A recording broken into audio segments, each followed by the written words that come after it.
तो मैंने कहा पिताजी से, मैंने कहा जो आप पसंद कर लेंगे वो ठीक है। वो शादी वगैरह सब फाइनल करके आ गए। मैंने कहा ठीक है जी, जो कर दिया। तो शादी हो गई। जब शादी हो गई तो फिर वो क्या होता है, करता तो मैं कुछ था नहीं।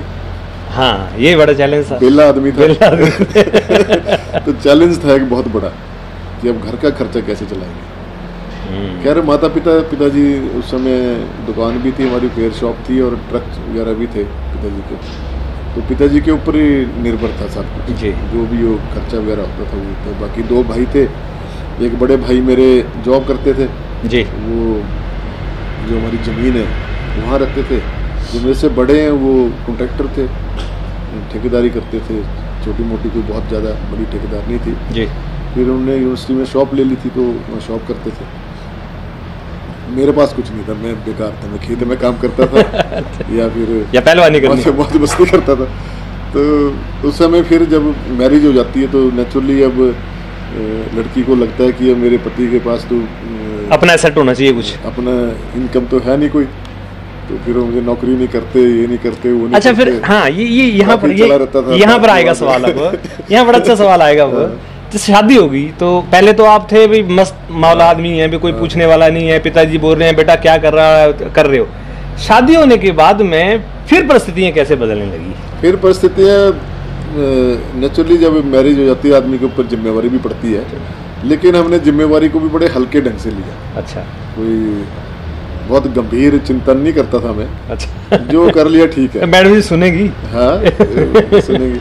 तो उनको रोज लड़ाई हो जाती थी। अच्छा। कि आप कुछ करते नहीं है, मेरा बैंक खाता नहीं खोलते। अच्छा। ये नहीं करते। क्या होता है लड़कियों को एक पीछे से घर की ससुराल पक्ष से भी होता है कि तेरा खाता खोला कि नहीं खोला, तेरी सेफ्टी क्या है क्या नहीं है। तो हालांकि मैं इन बातों पे ज़्यादा एक कान से सुना दूसरे से निकाल दिया, ज़्यादा मैं इसमें गंभीर हुआ ही नहीं कभी। फिर धीरे धीरे फिर मेरी बेटी हो गई 92 में जी, वो भी ऐसे ही निकल गया काम। तो उस समय थोड़ा सा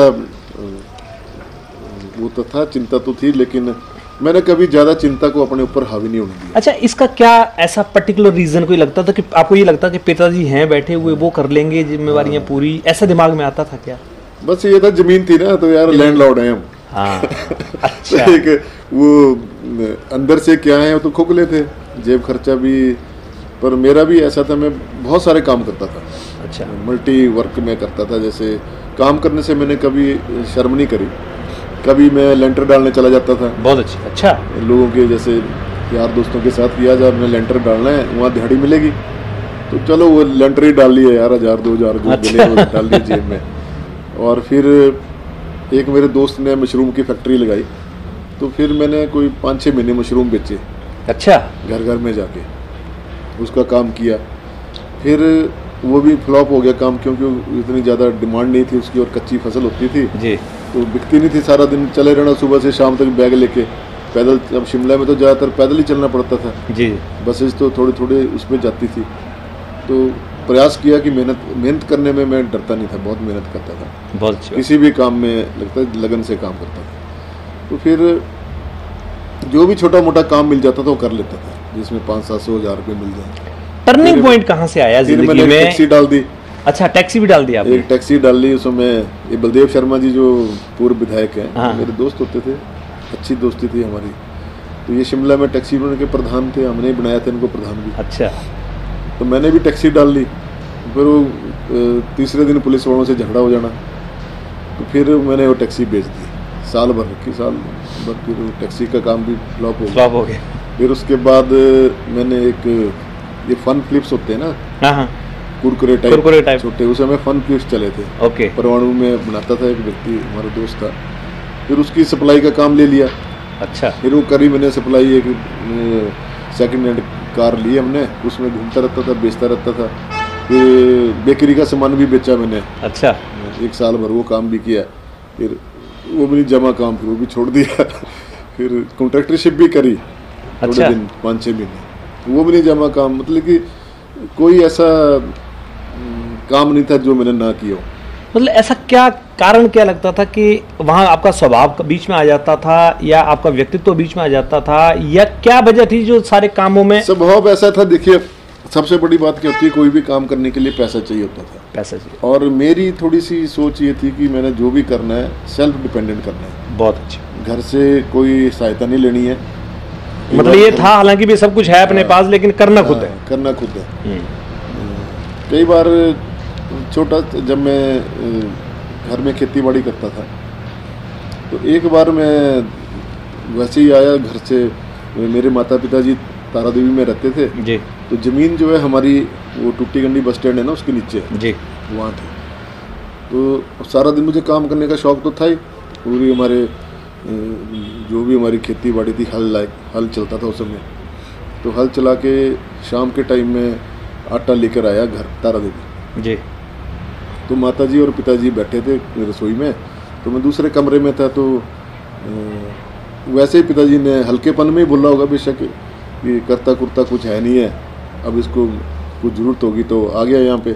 अच्छा। तो थोड़ा सा मेरे मन को वो बात लग गई कि आज के बाद मैं अपने पिताजी से या घर से किसी भी सदस्य से कुछ नहीं लूँगा। वाह, क्या फिर मैंने वो अपना ऐसे छोटे छोटे काम करने शुरू कर दिया, अपना खर्चा खुद ही निकाल लेता था, पॉकेट मनी जो भी होती थी। फिर मैरिज होगी, मैरिज के बाद फिर 92 में नगर निगम शिमला के इलेक्शन हुए जी। बड़ा वो है, एक ये टिपिकल वो सिचुएशन में आपको बताता हूँ। तो मेरा दोस्त है एक शिमला में, शशि शेखर चिन्नी जी, उसको हमने नगर निगम की टिकट दिलवाई जी। और हमारा एरिया उस समय पंचायत में था, नगर निगम में नहीं था, तारा देवी का एरिया जी। तो यारी दोस्ती में हमने अपने दोस्त को एक टिकट दिलाई नगर निगम की, और पूरा 1 महीना में वहीं रहा। अच्छा। दोस्त के पास ही। तो उस समय ज़्यादा कपड़े का पहनने का कोई ऐसा था होता नहीं था, एक ही ड्रेस पहननी है, चले रहे, महीना भर घूमते रहे जी। तो उन दिनों मेरी बेटी का जन्म हुआ था, घर में सारे परेशान, 1 महीने से घर नहीं आ रहा है, ये है वो है, और आप उस इलेक्शन में व्यस्त? और मैं इलेक्शन में व्यस्त। खैर इलेक्शन जीत गए थे हम। अच्छा। और जिस दिन इलेक्शन का रिजल्ट आया उसके 2 दिन बाद ही बेटी का जन्म हुआ मेरे घर। बड़ा वो भी। तो इस तरह के जो छोटी मोटी हल्की फुल्की बातें थी जीवन की।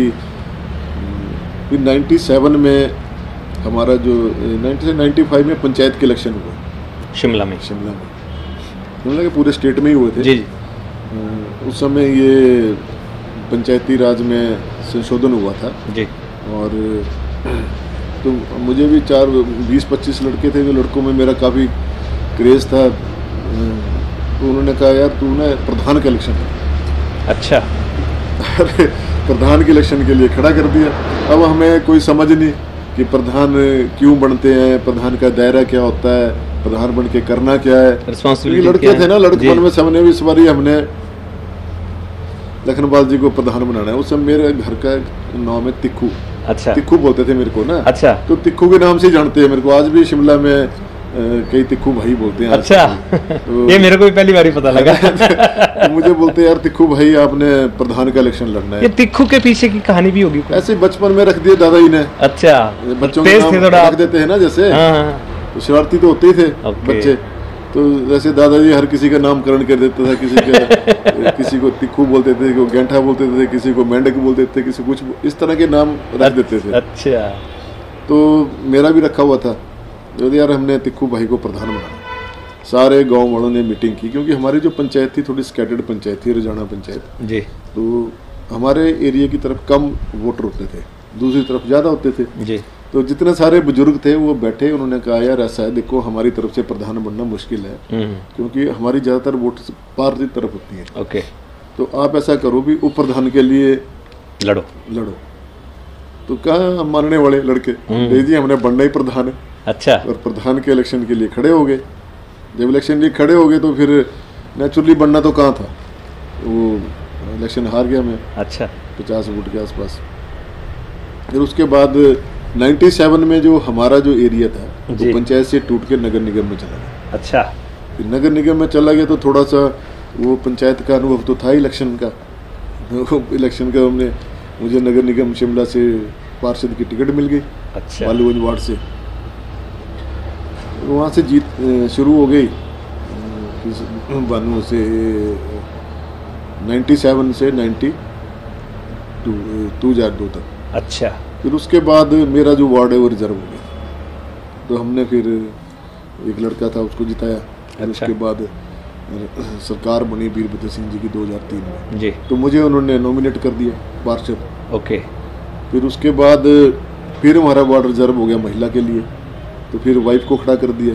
ओके। फिर वाइफ जीत गई, 7 से 12 तक वो रही, फिर 12 से 17 तक फिर रही, 2 बार वाइफ रही, 2 बार मैं रहा।